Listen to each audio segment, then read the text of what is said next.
This is In the Trenches, broadcast 66. Welcome to In the Trenches, where entrepreneurs, artists, writers, designers, inventors, warriors, and leaders share their stories of doing the hard, creative work that impacts all of our lives. Let the journey inspire you to do something worthwhile, build something bold, and create your life's work. And now, your host, Tom Morkis. Welcome back, everyone, to another broadcast of In the Trenches. I'm really excited to have today's guest on the show, Justin Sloan. Justin is a video game writer on such titles as Game of Thrones, The Walking Dead, as well as a novelist and screenwriter. He's the author of fiction books including Falls of Redemption and nonfiction, including Military Veterans in Creative Careers, which we will be talking a little bit about today, as well as a kind of a spin-off project that we're kind of collaborating on that subject, but I won't get to that just yet. Justin also studied writing at the John Hopkins University in the writing program and at UCLA School of Theatre, film and television professional program in screenwriting. Justin is also a co-host of the Self-Publishing Answers podcast.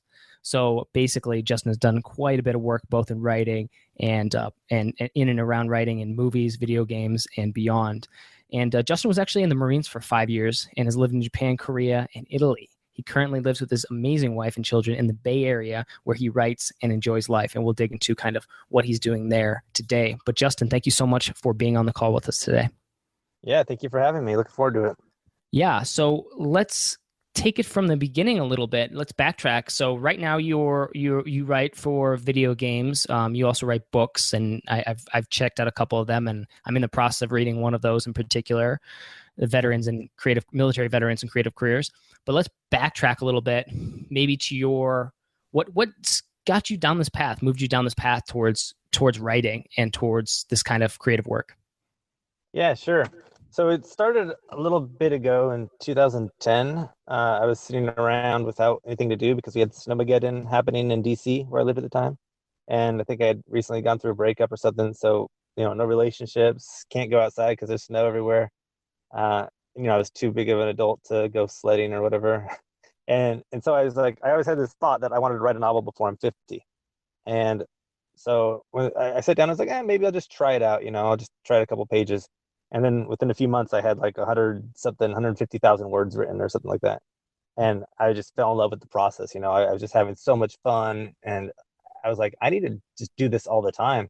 I shared it with a couple of friends, and they were like, wow, yeah, you got to do this. This is pretty good. For a first attempt, probably. I'm sure they were being nice because they're friends and all. And that kind of spiraled into, I started taking classes. I'm the kind of guy that always loves to learn and always be learning, educating myself.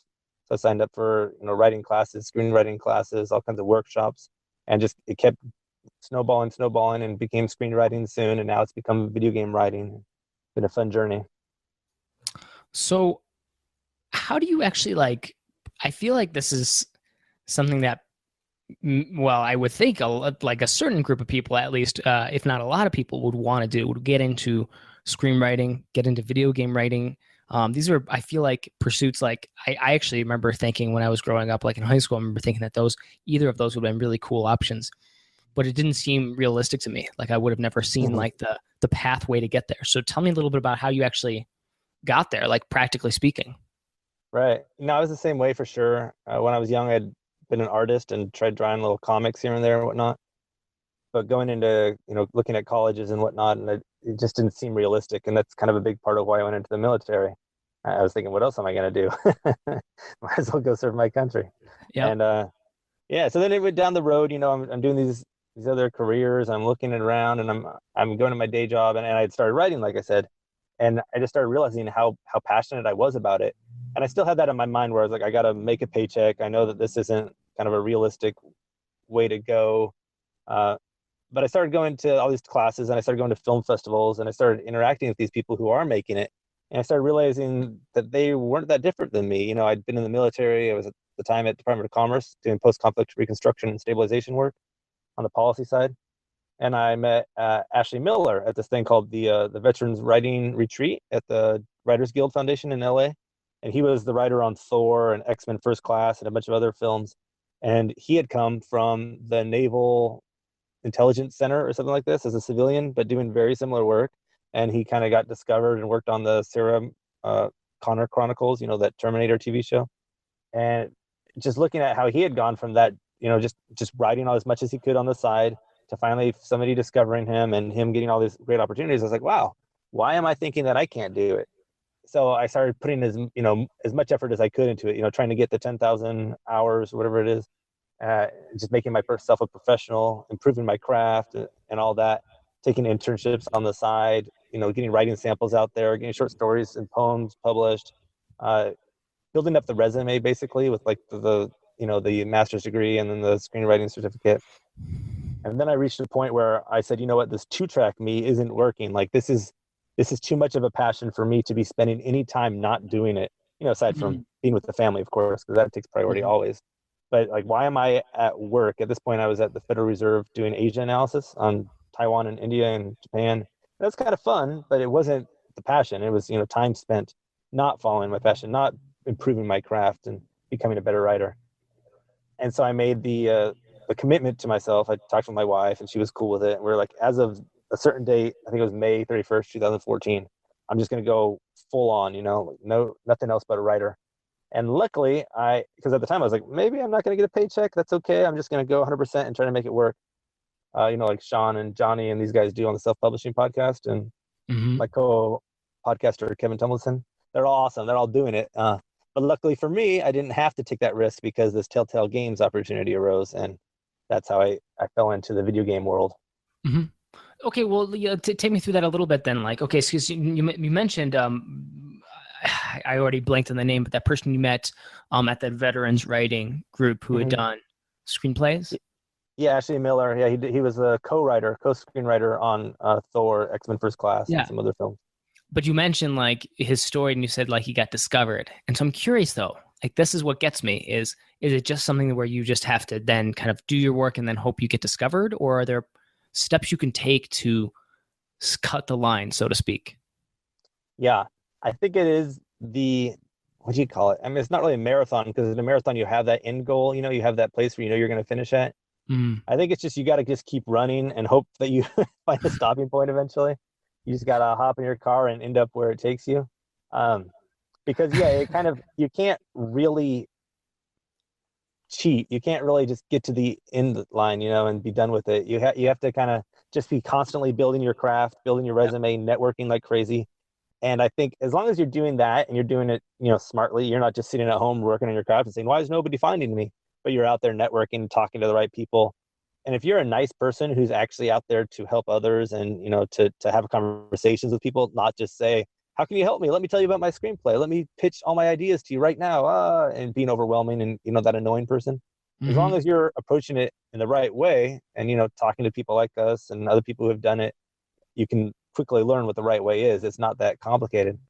I think that anybody who does that should get discovered to some degree eventually. I don't see why you wouldn't. Everybody I've talked to who's gone the right path has had some level of success. And I think a key there too is, like for me, an ultimate goal would be I'm at Pixar writing the next best film. But that doesn't have to be where I'm at. Like I know I can have that dream goal and then maybe I can have some more realistic goals, or maybe along the way my goals will slightly change and that's okay. Like I never thought I'd be writing on the IP Game of Thrones. It was one of my favorite books. It was one of the also big reasons I wasn't 10 is I loved those books. And I sat back and I thought, why aren't there more awesome books like this? Why don't I try to write some? And then all of a sudden I'm getting this opportunity through networking largely. And, of course, having the writing samples ready, where now I get to write on the video game Game of Thrones. And, I'm not in direct contact with George Martin or HBO, but my company is in 3M, and so it's this awesome, crazy experience that, the goal might be Pixar or Disney or something, but there's these side goals, or you kind of have to look at it as, like I've seen, see where the car takes you. It might not be, Napa, but it might be some winery in Sonoma that you end up at, Good point. I like that analogy. I like any wine analogy is good. Yeah. So, okay. But you mentioned a couple things. So it's not just like wait and see and hope. It's actually, there are steps that you take, and you said a couple of them. One, you have to get out. So even if you're creative and you're a writer, for example, you have to get outside of your house or outside of your room or whatever and away from the computer and actually interact with people. And so then in that context, it is about networking in some to some degree. So tell me a little bit about how you did that, and maybe can you trace any threads back from maybe what you're doing now, or some of the success you've had to connections that you made when you, I don't like the word networking, but like when you did go out and you met people and you connected with people. Yeah, and I think it very much is, networking without trying to network, or networking without approaching it like networking. It's out there to like kind of seek mentorship, seek advice, just befriend people who you think are nice people and try to help them as much as you can. John August, on his podcast Script Notes, he talks a lot about the horizontal networking instead of the vertical networking. Often, always people are trying to network above them, but it's a lot smarter to try to network with everybody at your level, because those people are soon going to be those people who are up here. And if you can ally yourself with them, then you can rise up together, pull each other up by their bootstraps. But definitely, I would see the networking side helping on fiction as well, because I was thinking some listeners might be thinking, oh, but for writing books, who cares about that? But I think it's very important. For example, I reached out to some people at the self-publishing podcast, and I went on and became their guest on that. And through that, a bunch of people emailed me, and I started some other partnerships. I started doing the podcast on the Self-Publishing Answers podcast, which I don't see why it would not help me get more readers, especially because I have these books like Creative Writing Career that are 100% targeted towards this audience. And then I'm actually co-writing a couple novels with these guys too, who I've met through this podcast. And so because of networking, it's helping me get more books done and get more books out there. And that's obviously a plus. And as far as the video game world, it's, very much 100% related to this. I tell this story a lot. So if anybody's heard me before, they might get bored with this. But the simple answer to that is that I was going on LinkedIn all the time. I was emailing people. I was looking through kind of what people have done to get where they are at Pixar and other big places, Disney and whatnot. And I was emailing them and saying, oh, okay, what could they do what have they done that I could also do? Like the UCLA certificate program. This guy, Stefan Bugai, who co-wrote my new book, Creative Writing Career 2 with me. He was one of these people. He was at Pixar at the time. He was doing some story work. I saw that he went to the UCLA program. And so I started thinking, well, maybe that's something I should try too, because it's an online program. You do it like once a week, I think, on Skype for 3 or 4 hours with 6 other people, and you're all networking and, you're workshopping your stories. And so I was like, well, I could do that from here, from the Bay Area. And so I contacted him. I said, what do you think about this program? Is it great? What about the teachers, et cetera, et cetera?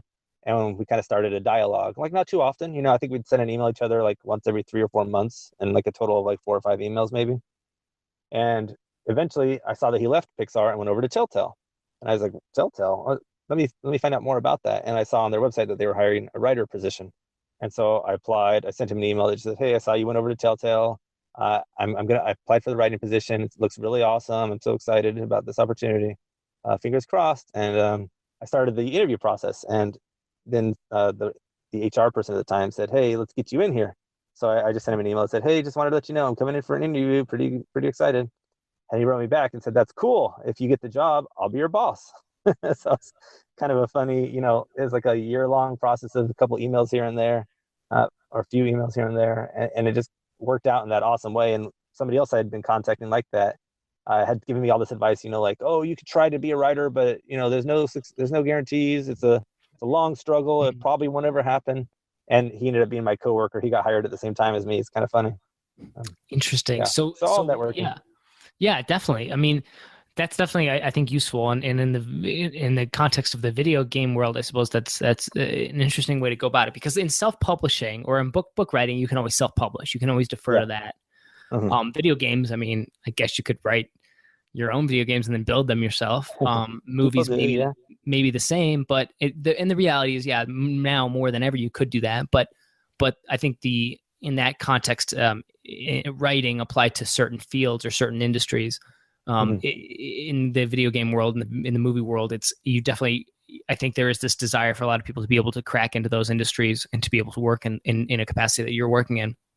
So I'm curious, so networking is a big piece, connecting with people. That it sounded like what you were doing was finding people who you were in positions that you wanted to be in eventually? Is that kind of why, or how did you actually exactly find these people? Like, what were you looking for? I'm really curious about that process.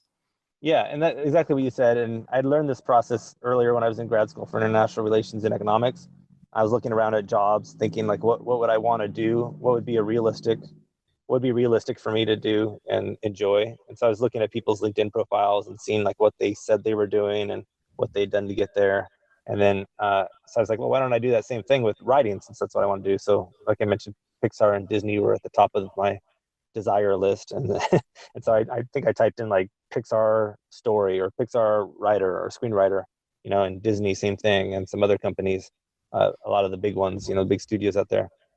And then that's really what it was all about, was just looking up what they had done and what they were doing and trying to figure out, are these skills that I think I could have, that I might have in the near future, and am I doing everything I could to make sure that I will have those skills in the near future if I'm not doing it now or I don't have them right now. And then just like I said, emailing them, not saying, oh, you're amazing, oh my god, please, oh please, can I be you? But just emailing them and saying, I really think that this project you worked on is pretty cool. I aspire to be at that level someday. Do you have any advice? Maybe I'll throw in like a couple lines in there, like, here's what I'm doing now. I'm at the Johns Hopkins program. I was a Marine for 5 years.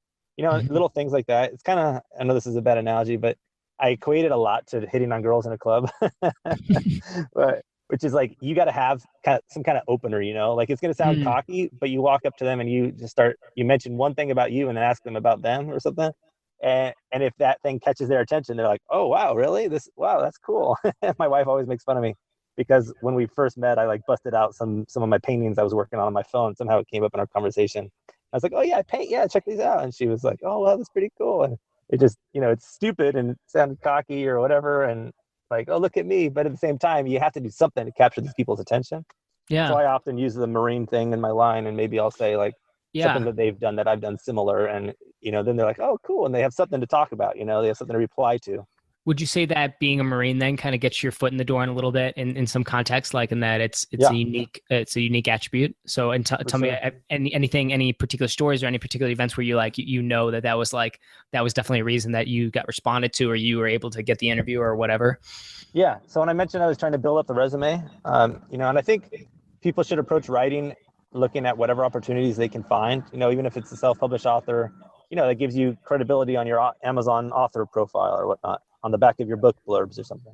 And so one thing I had done was do a little internship at Folio Literary Management. It's a company out on the East Coast that, they represent writers to get their books published.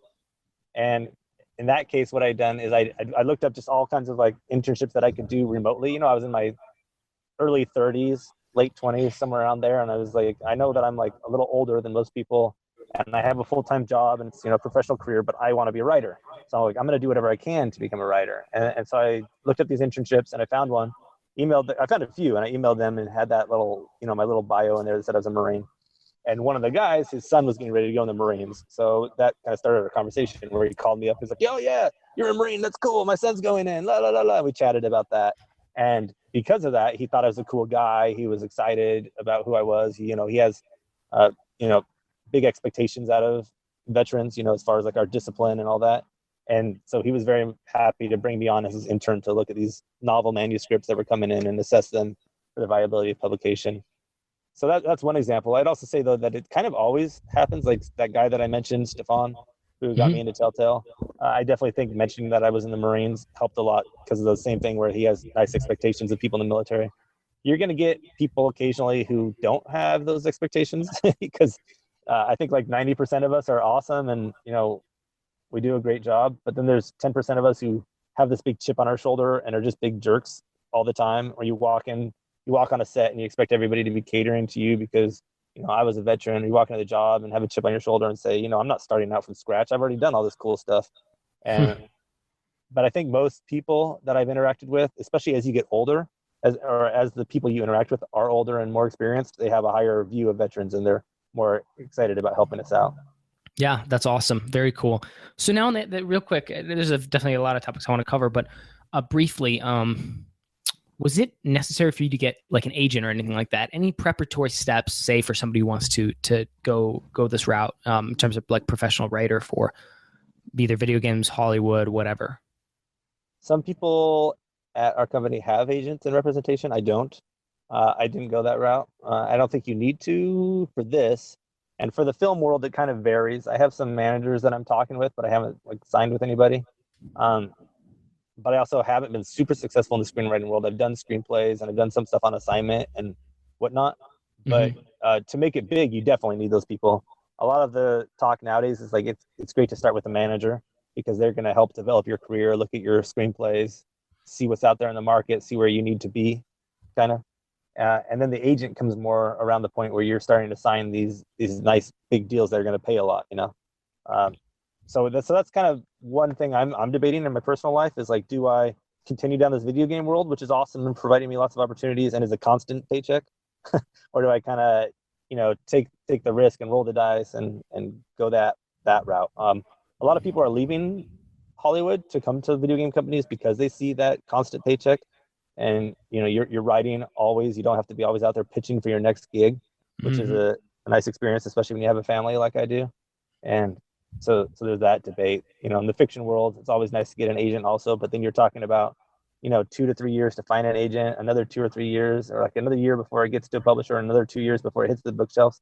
So you're looking at like, with the traditional route, the very traditional route, you're looking at like 4 or 5 years probably before your book hits the shelves. And that's depressing. As you know, you're in the Yeah. publishing world. So you're taking on that new stance that, we're looking at, like where there's all these kind of new publishers or indie publishers or Yep. whatnot out there that can get this quick turnaround.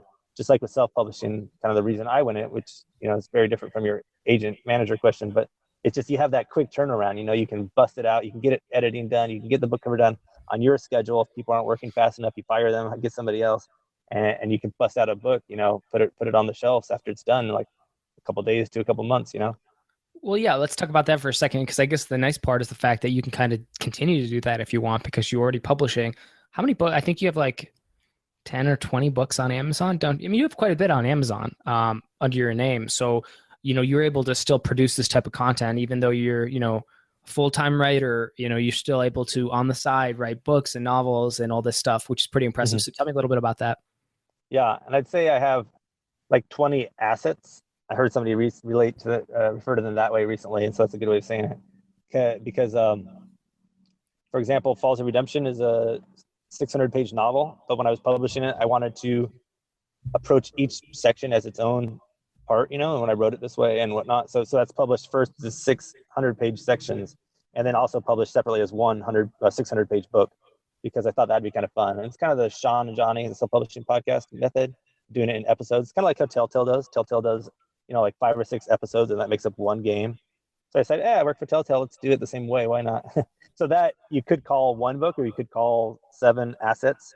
And so I'd say books, I have about 7 or 8 books, and then that makes about 20 assets.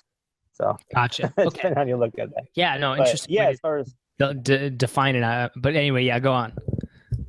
oh yeah. So as far as like the publishing and doing it on the side and continue being able to do it, yes. And I think originally why it worked out was I had written a lot, but I was kind of holding off on publishing anything until I felt that I was at the level of writing that I wanted to be at. And I got to a certain point where I was a better writer, and I knew I was, so I went back and revised a lot of that and started pushing it out there. And B, I saw how unreliable the private sector job market is compared to, my past was government and military and whatnot. And I started realizing I saw people getting let go here and there. And I was like, holy crap, I got to make sure that I have something else going on in case that happens to me. so that actually started my publishing push, where I started revising all these novels that I had sitting around like crazy and pushing them out there like one after another. So I have 2 more coming out next month, or I have another book coming out this coming month, and then the following month and the following month. And a lot of those were all ones that I had kind of already written, or at least written book 1 of, and then now I'm busting out book 2. But like we mentioned about how now I'm starting to form partnerships. And when you have partnerships and you're co-writing books with people, you can do it so much faster. And then just what I've learned in the last couple of years, at Telltale and aside from that, I can write a book a whole lot faster, because now I know how to do all the pre-work, all the pre-production of outlining and preparing and thinking about my characters, so that by the time I sit down and start writing, I'm able to probably bust out a short novel in like a month, compared to back in the day. I worked on my first novel, that Falls of Redemption book, 2 years. But I did, like I mentioned, the first draft of it in like a month, about a month or a couple months. But to actually like revise it and get it to where it needed to be, it took like 2 years. And now I can do that in like a month or two, which is an awesome, feeling. You compared could write it in a month to or two, you're saying. yeah, if I've done what I do is I'll be writing one novel, and in the meantime I'll have all these ideas for something else that'll keep popping in my head, and so I start writing those down, and eventually it'll get to the point where I'm like, okay, that's one I want to go with, because I'll have like 5 or 6 of those. And so what I'll do is I'll pick the one that I feel is the most ready, and I'll start outlining that whenever I'm, like sometimes in the morning I'm not quite awake to really write, my mind's not working yet, but I'm awake enough to outline. So I'll go in there and I'll put some ideas in there, I'll start breaking out the beats of a story. And so that way, when I'm done writing book A, book B is ready for me to delve into. And then I can, it's already so fleshed out and so ready to go that I can just get in there and boom, break it out. And that's not really unusual from what I hear. These guys on the self-publishing podcast, they were doing a book a week for a while, which is kind of crazy. And that's like a 30,000 word book. So it's not insanely long. It's like 100, 150 pages somewhere in there.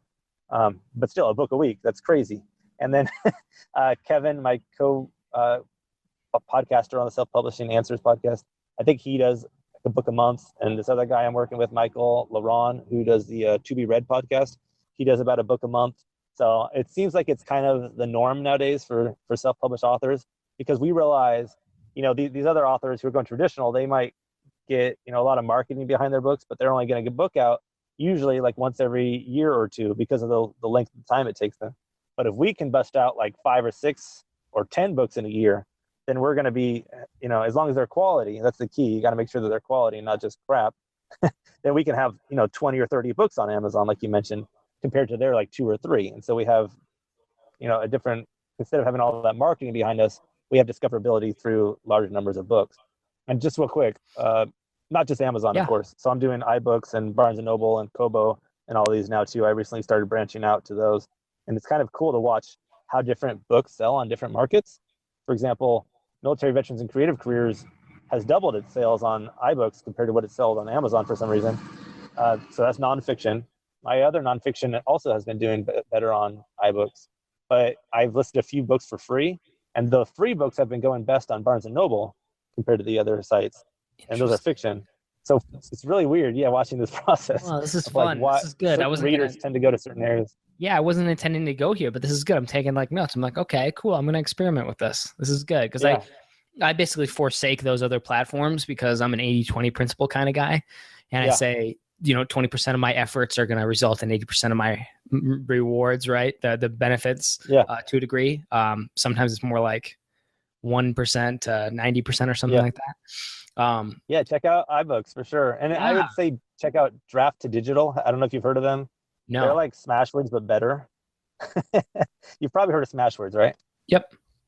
Yeah, it's like them, but they do it. I think they do it better. They're more streamlined. They do some awesome stuff. Like when you're putting your book together, instead of having to do a teaser page at the end of like your next book, like what to read next, you can just click a button and they'll do that for you. You pick where you want it to appear in your book, and you pick like which book you'd want to have a teaser of. So if you wrote book 1 and you have book 2, you just click a button that says put a teaser for book 2, and they'll put like a nice fancy looking end of book teaser for your next book. So like read this next, and a link to it and a picture of it maybe, or whatever they do. And so it's called Draft Words? No, Draft to Digital. Draft to Digital. So like first Draft to Digital. And they put it out on Kobo, Barnes & Noble, iBooks, a bunch of other sites, Oyster one's called, a couple other things. And I think they do a wonderful job. You could go direct to some of these places and try. They do one of those things where they take like a certain percentage, But my argument is like, if you're just going to be putting it on Amazon only, then why not just do it that way too? Because it takes like, 2 minutes to do it, and you just click and it's done. And then, you might lose 10% to them, but you're only losing 10% of those bookstores. You're not losing any of your Amazon. Amazon's all yours. And these, it's really weird too that Kevin Tumlinson mentioned this, and I've seen the same thing. For some reason, when I've published through Draft Digital to like iBooks or Barnes & Noble, they've actually sold more than if I just go directly through Barnes & Noble. Their thing is called like Kindle. Nook Press. Nook Press is the Barnes & Noble site you can use. But for some reason, when I've gone through Draft to Digital, they've sold more than when I've gone through Nook Press. It's really weird. It blows my mind because I don't see why that would be the case. But maybe I know in one case, Draft to Digital, they contacted iBooks directly and got iBooks to promote my book at the front of their page for a week or two. And so that's kind of cool. And then also, if you put books at 99 cents through Draft to Digital, you get like 60 or 70% of that, versus if you put like 99-cent books on Amazon, you get 30% of that. Yep. So they don't do Amazon though. They just do Barnes and Nobles and the other sites. But kind of all this interesting stuff that I've been learning over the last couple, because I only started this like 2 months ago. So I've been learning this over the last couple of months and experimenting with it and seeing some pretty interesting results. Yeah, that's really good stuff. I mean, I'm always interested to see what people's results are, especially in the fiction world, because I haven't done much publishing in fiction at all. And by much fiction, I mean none yet, although I'm working now with excitedly working with my first author in the fiction realm. So we'll see how that goes. Oh, awesome. Yeah, let me know. Yeah, totally. Oh, I will. Everybody you just mentioned, I'm going to be reaching out to you when this gets ready to rock and roll. We'll do some cross promotion. Don't worry. Sweet. Sounds good. Yeah. So tell me a little bit about like starting the podcast then. You said you do a self-publishing answers podcast, but you're super new to this. So how has the process been of one, producing a podcast, and then two, why did you do it? I'm going to assume that part of it probably was for learning, and then maybe I'm going to assume maybe the other part was to attract new readers for your books, but I'd like to hear what your thoughts, what led you to this? Yeah. So that was, so when I went on the self-publishing podcast, originally with Sean and Johnny, that was kind of just, me out there trying to spread the word. But I've been looking at what they're doing, and they're doing pretty well for themselves. And a lot of these people are talking about that blogging's no longer really the thing, because there's just too many blogs out there. And don't get me wrong, there's a lot of podcasts out there too, and I'm sure certain podcast markets are saturated, but a lot of people seem to be doing a lot better with podcasts than with blogging. They're finding their audiences. It's so much easier to just ride your car to work every day and listen to podcasts. And I don't know about you, but I'm always looking for new and better ones, because I catch up through these real fast. Like I'll go through their whole library and then just be like, okay, well, I got another week to sit around waiting for the next one. What am I going to do now? And so it's taste too, like you'll listen to some that everybody says is amazing, but just that person's voice drives you crazy or something. You can't listen to it. So my argument would be that there's always room for more podcasts, but I didn't want to just be another competitor, right? I didn't want to just start another publishing or self-publishing or whatever kind of podcast and just be one more guy out there doing it. And so what I did is I looked for partnerships on this. I thought about trying to see what Sean and Johnny are doing, and those guys, but they're already so far advanced in what they're doing that I'd see that as more of like that vertical networking that we were talking about. Like maybe they'd want to take me on, but it's more of a stretch. So what I wanted to do first was start with some guys who haven't done over 200 episodes. So this guy, Kevin, had me on one of his podcasts, Kevin Tumlinson. And I jumped on number 37 or 38 with them. So they'd already done 30 or 7 podcasts, 37, 38. And I was able to listen to those and see that I really liked them. Like that was probably I like self-publishing podcast. And these guys were like the two that I was listening to every day. I was like, well, they might not be quite as successful as those other guys, but they're kind of a step above me at least. Like maybe the other guys are 2 or 3 steps ahead. These guys are like 1 or 2 steps ahead. So why don't I, since I've already been on one of their podcasts and like them, I thought, why don't I get on this podcast if they'll let me, if they like me, and just be another one of their co-hosts. They only have 2 guys. I kind of like the 3 ratio. It gives plenty of opportunities for people to chat and different viewpoints to be heard.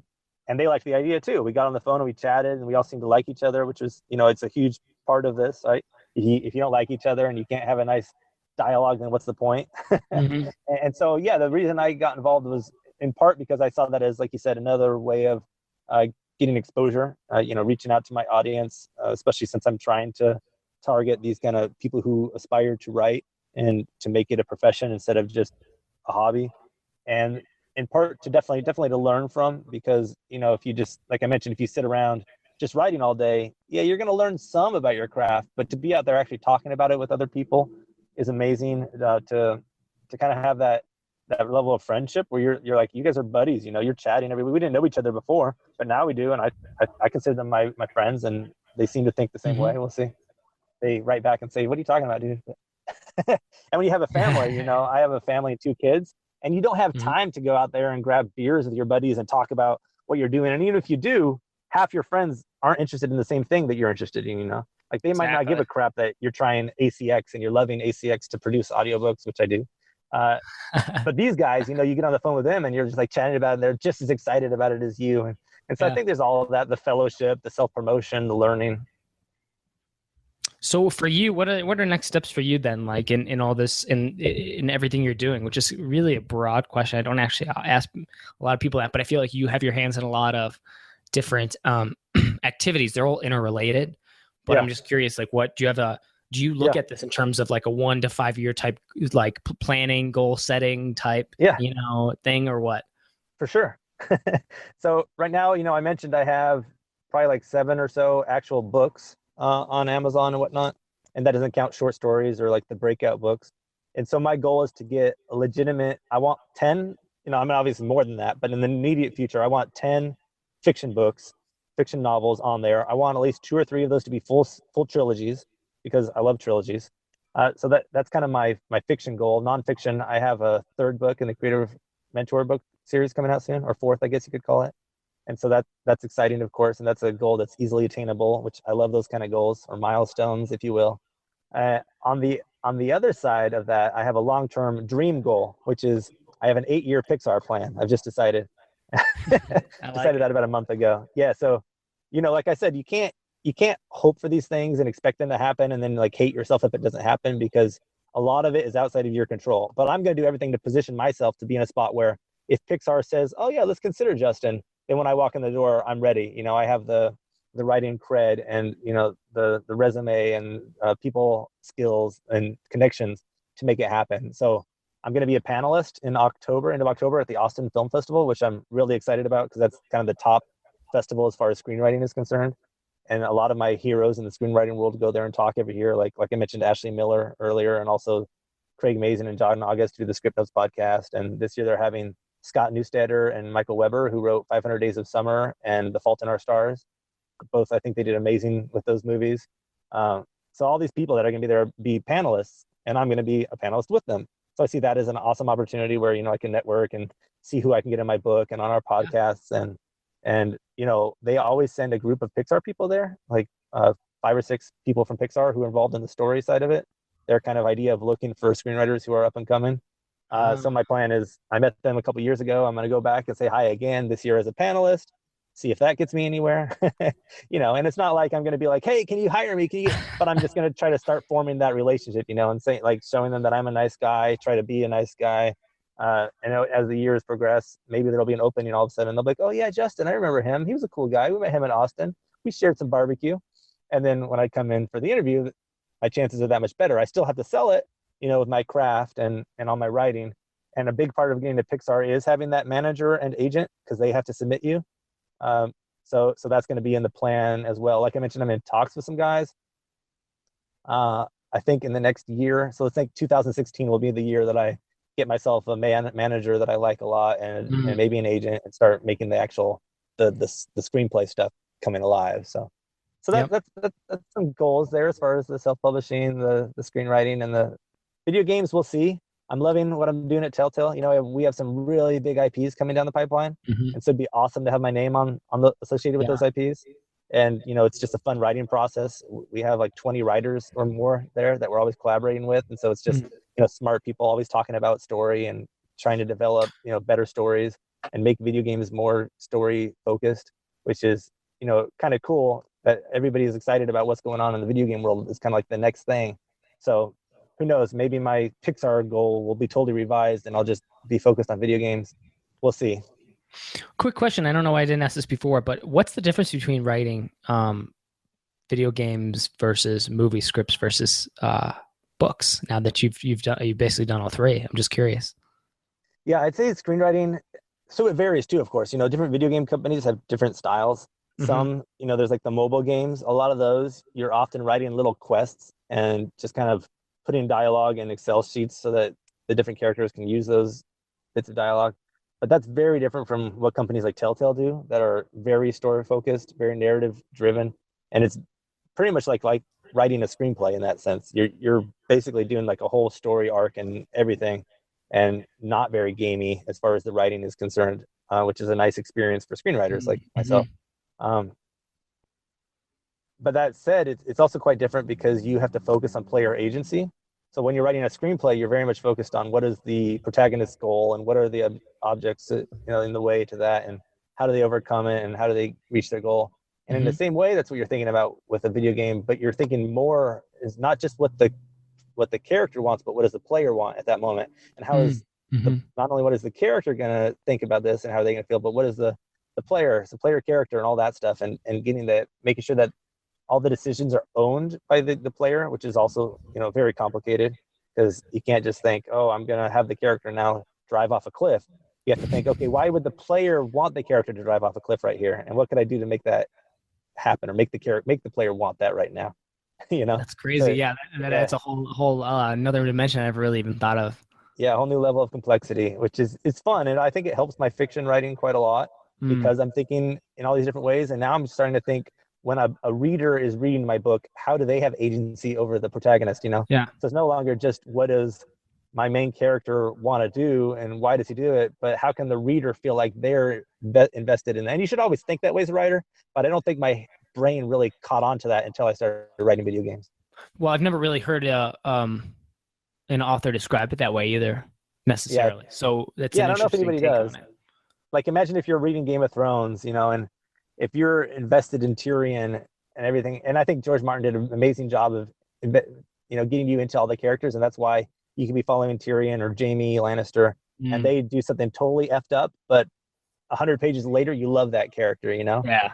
And I think that's part of how, I don't know if he thought of it in those terms, but I definitely think that's part of why, is because you kind of feel like you are that character in those moments, and you can understand why they did it. And that's a big part of it in the fiction world, is more just making sure that those actions make sense in the context of who that person is and the situation that they've been thrown into. Cool. Well, since I'm coming to the end of our time here, two more questions. I'm going to obviously wrap up with what you're working on and where people can reach out to you. But is any pieces of advice for the person who's interested in this, as a writer, getting into this field, video game writing or movies or self-publishing? I think I'll exclude self-publishing because I think you being a video game writer, I think that's particularly interesting. So tell me a little bit about what maybe piece of advice you would have for that person who's interested in it, and doesn't know what to do. Is like, okay, now what do I do? I want to do it. Now what do I do? Yeah, there's some awesome resources out there. Like I think it's called Twine. Maybe I'm messing that name up, but it's a website where you can go on there and write interactive stories, basically. And so it's kind of like old text adventure games, and you can click on different options and it'll take you to another part of the story. So that's kind of an awesome thing that a lot of aspiring game writers do to test their skills and to build little mini games. And we've had people submit those as like writing samples, like, oh, I did a Twine thing for Minecraft. I know you guys are doing a Minecraft game. Here, check it out. And so that's one way to get started. I would say screenwriting, anything related to screenwriting is good. You're thinking about story structure. And like I said, a lot of the story writing is very similar to screenwriting style. I know we look for a lot of screenwriters and established Hollywood people when we're hiring. So that's a plus. I'd say when you're reading these books, take them with a grain of salt and be smart about it. A lot of people don't like that Save the Cat says, do X on page 12, do whatever on page 30, because that's just kind of ridiculous. It's too narrow. It's not realistic. And even when they use examples, it's kind of like sometimes you could tell they're forcing a circle in a square type thing in a box, you know what I'm saying? So I would say just be careful about what you read, but read it all so you know what you're dealing with, and then be ready to kind of learn your own style and your own craft, your own voice. And, a lot of people were emailing me asking me these kind of questions, and that's really what drove the writing of Creative Writing Career, that book. So, not to self-plug, but definitely to self-plug. I would say that's a good resource, and in a way of doing it so that I'm not like, oh, buy my book. If anybody emails me who's listening to your podcast, I'd say I probably have like 10 copies of the audiobook I could share. So like, let's say the first 10 people, if they email me within the next like month, so by the end of October, I'll be happy to do that. I just like to put a deadline on it, because then if I get an email like 2 years later, I'll probably have forgotten and I probably won't have any codes left over, But yeah, if anybody like first 10 people email me by the end of October, I'm happy to share an audiobook with them. I think it's a $17 or $20 value. Cool. That was going to be my next question. Where can people reach out to you and connect with you? Yeah, so the easy answer is my website is justinmsloan.com. I put a lot of my books and everything that I'm doing on there. And right now I actually just started blogging. My first time doing this, I'm blogging one of my books. So instead of just publishing it, I thought, well, this would be kind of fun if I put it on there, a chapter every Monday and a chapter every Friday. So 2 chapters a week and until it's done. And then I'm doing a fun thing where if they click on follow my newsletter, then they can get the whole book right now for free. or it's also available on Amazon and Nook and whatnot for pre-order. So if they just like what I'm doing and want to pre-order it, that's cool. But yeah, justinmsloan.com, Twitter at justinmsloan. And I have a blog about creative writing that's called Creative Writing Career. So that's a good spot too. And then, as you mentioned, we have a podcast coming up that we're going to be doing. And I have a cool book that's associated with that called Military Veterans and Creative Careers. So that's a good spot for everybody listening. So yeah, expect that podcast to be coming out soon. Our tentative title, we're still working on it, but Military Veterans and Creative Careers. We like Justin's title of his book enough to think that could be its own podcast. And so we'll be interviewing Hollywood actors, screenwriters, musicians, artists, publishers, the whole slew of veterans who are in these creative fields. So I'm really excited about that. Yeah, and for anybody who hasn't read the book yet, and you can read the book, you're waiting for the podcast, you can do both. But there's just so many inspiring stories in there, and we've approached like different levels of success too. So you have some people who have a lot of success who've written like Aladdin, the live action version, and Game of Thrones, and all these cool projects, to people who are kind of just starting out but have certain levels of success that you might not have yet. And it's kind of nice to hear both sides of that story, so that that certain levels of success are attainable, and what kind of the milestones are to get you to that high level of success. So, but lots of people have read it who aren't military also, and they just love hearing all these veteran stories, about how you went in as an infantry and what the struggles you came across when you were deployed to Afghanistan, and then how that somehow led to you being a director in Hollywood. And it's a fun adventure, and I think our podcast is going to be awesome. Awesome. Yeah, no, well done on the plug. That's exactly what I was looking for. But yeah, good stuff. Well, I appreciate it, Justin. I know the audience did too. So again, guys, check out Justin Sloan at his website. And if you do, seriously, email me or email Justin.